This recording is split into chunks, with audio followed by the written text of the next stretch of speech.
You celebrate your life. Celebrate the good and the bad, the happy, the sad, the joy and the pain, the sun and the rain.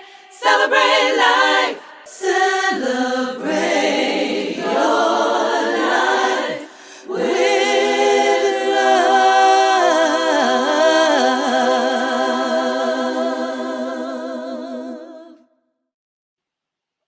Hello, hello, hello, and welcome, beloveds, to A Spiritual Remedy.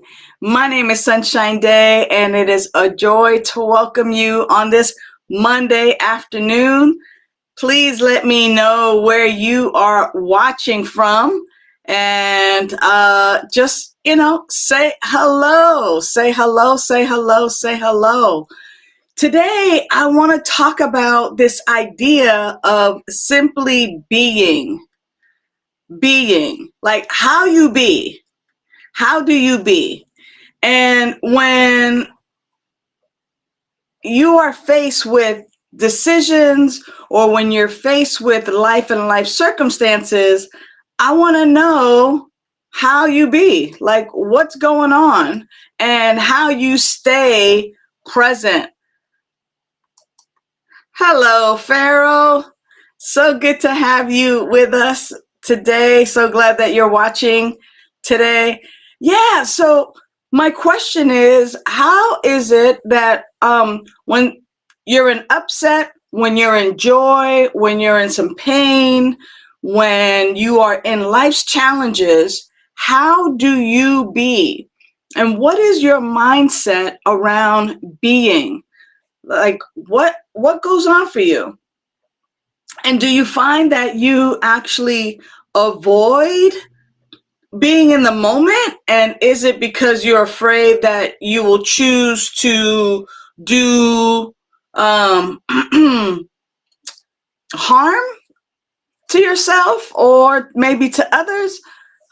I want to know what that's about, because a lot of times in spiritual communities, in recovery communities, when we're looking to lay down our distractions, the question is, how do we be? And what I find that people are wanting to know is, how do I be present? Like, how can I be present? What are the steps to staying present? And for me, I know that in certain situations, I don't want to be present. I want to avoid certain things. Like I want to run from it, or I don't like sad feelings. And so I try to avoid feeling sad, or I avoid being angry or upset instead of being with it. So here are some ideas, and you let me know if you've ever tried something like this. Let me know if you're down with this, or if you're someone who avoids conflict, or someone who like runs away from emotions, from their feelings, from their thoughts. What's happening, Jason? Good afternoon. Good afternoon. It is afternoon. Hi, beloved. Yeah, so are you one who runs and hides from your feelings and emotions, or can you be present? So one of the things that I do mentally when I am faced in a situation that is not necessarily where I want to be. See, I want to experience more joy, more love. I want to be in this upbeat and like everything is happy, everything is great. However, there are times where everything's not great and I get sad news, or I become angry and upset and hurt. How do you be with that, right? And Jason says, hey, I too try to express my feelings and expression in everything that I do. And Jason continues to say, I try to experience my expression, which is interesting, right? So here's kind of what I do. When I find that I'm angry, or that I'm hurt, or that I'm in fear, as much as I possibly can, I pause and admit that I am angry or that I am fearful or that I am hurt. Like I actually tell myself, man, I'm angry. I'm angry. And I might not do this physically. You might not see it physically. Yeah, Jason, it's like you're talking to a good friend. Yeah, and and I'm my best friend. And I'm my best friend. Oh crap, I'm angry right now. Like I'm hurt right now. I'm pissed off right now. And acknowledge that that is what I am experiencing. And in that moment, in that experience, what I do is move into the next thing, which is consciously breathing. I make an effort to breathe and take a conscious breath. And the why about that is because when I'm angry or when I'm hurt or in fear, my brain's decision-making center, which is up here, wants to shut down because it's flooded with these emotions. It's flooded with this, what's happening, what's going on right now. And by consciously breathing in and out, what I'm doing is buying time. I'm buying time before I actually take an action. The other thing that I do while I'm breathing is I ask the anger or the upset or the sadness or the pain, what do you want me to know about you? Which is a spiritual practice. You know, I think it was the poet Rumi. I don't know. Today I got Gary Takasian in the background producing my show. So Gary, if you know who the poet is, who's that poet, or any one of you watching, who's the poet that says to invite in as if they're a good friend and have tea with them, like inviting in your emotions, inviting them in because when they're present and just kind of going, hey, what's up? What do you have to tell me? What is it that I need to learn from you? Tell me, you know, and let's visit and let's be for a while. It's so interesting to be able to take our feelings and emotions in that way and just kind of be with them instead of stuffing it down.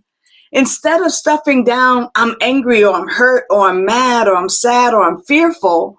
What if, in fact, as people who are in motion of living their best life. See, I see a world where clean and sober people, where people who are laying down their distractions, people who are wanting to live a spiritual and clear mindset, where they're not hiding and running from their problems and their pain or their fears or their anger, but in fact recognizing that, hey, that's real. Like the anger is real. Like, oh wow, like, you know what? What do you have to teach me? Inviting it in, inviting it to reveal to me in a language that I understand exactly what I need to know about it. Is it that I feel shortchanged? Is it that I feel powerless, an inability to take action? Is it because I feel some type of betrayal, either self-betrayal or that someone else is betraying me when I'm angry or hurt in this way? And in that way, when I acknowledge that I'm angry or hurt or fearful, and I breathe into it and I invite it to have a seat and for it to explain to me what it's bringing, it's bringing some kind of awareness, it's giving me some insight, like a good friend, like you said, Jason, like a good friend is giving me some insight as to what I'm thinking, what I'm feeling, what the emotion is, and what the lesson is for me. You see, it also always brings me back to spirit is my source. And when I am relying on other people to be my source, that's when I am setting myself up to be angry or hurt. That is when I'm setting myself up for disappointment. That is when I'm setting myself up, right? And in that way, I'm able then to move into my prayer or my meditation, and I'm able to thank the anger for its visit, to thank the sadness for its visit, to thank the fear for its visit, because it actually brought me a gift of insight. And then I'm able to move accordingly. I've now accessed my decision-making center, the prefrontal cortex, and I'm able to then say, I'm able to, as Jason says, channel my energy into other things. I'm able to actually bring my awareness and my attention to what I want to be feeling instead, how I want to be thinking instead, so that I can move into those feelings of joy and of happiness and of fulfillment.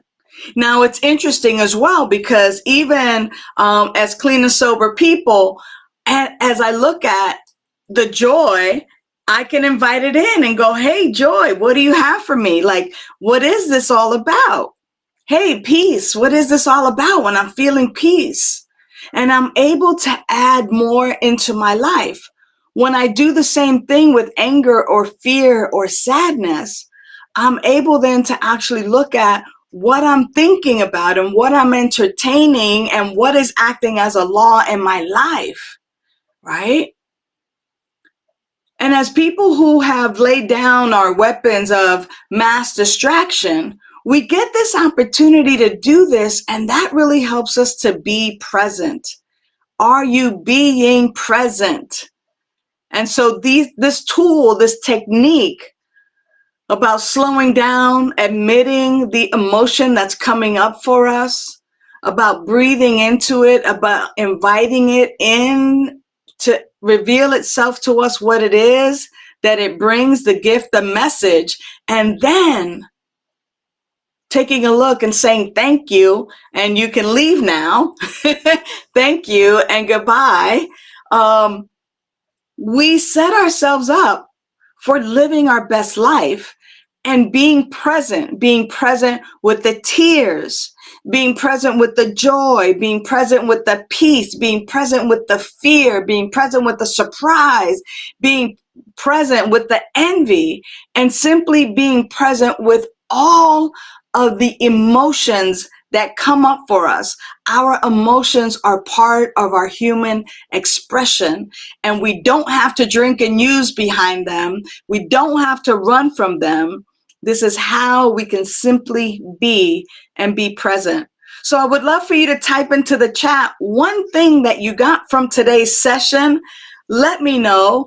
And also, if there's any other topic on a spiritual remedy that you'd like me to talk about on Monday afternoons, please let me know. I'm always looking to interact and always looking for new ideas for the show so that you are getting the best. Because see, what I love to do is I love to provide spiritual tools and loving support for your personal transformation. Aw, sunny day. Compliments and flattery will get you everywhere. The reason you see that spirit is glowing as me is because spirit is glowing as you. Thank you so much. And also, Jason, what is Jason saying? Life is not perfect, but we have to make the most of it every day. Thank you so much. And then, hey, Michelle Lopez, how do I help let go of control? That's a good topic. Why don't I prepare something for that for next week, Michelle? Thank you so much, because control is an illusion, but I won't give it all away today. Hey, beloveds, it's been great coming to you live today. I totally love who you are. And if you are in need of any coaching, one-on-one classes, courses to enhance your spiritual life, your sober life, your life period, please make sure that you get a hold of us at vidaslc.org. Visit our website and just shoot me an email. I would love to support you on your growth of unfoldment and development. Until the next time, know that you are loved. Bye for now. Life, You celebrate. Thanks for tuning in to A Spiritual Remedy. Use the links in the description for prayer requests, to donate to Be That Spiritual Learning Center, and to join our mailing list. Remember to like, share, and subscribe. And you can visit us at vidaslc.org for more information.